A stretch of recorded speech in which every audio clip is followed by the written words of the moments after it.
Huwag ka mag-alala, Torre, kasi matagal ko na talaga gusto makabugbog ng unggoy. Kung gusto mo lang talaga ng suntukan, bakit kailangan mo pa ng charity? Why do you need kailangan mo pang gamitin yung nangyayari ngayon na baha dyan sa Metro Manila?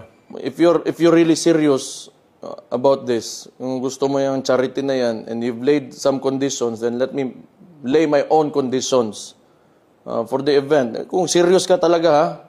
These are my conditions.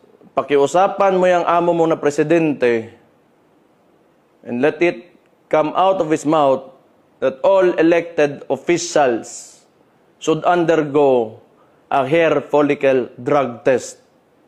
Papalagan ko yung charity mo na yan. Wala problema. Kung if it will answer the issues nitong bansa natin, I can do that.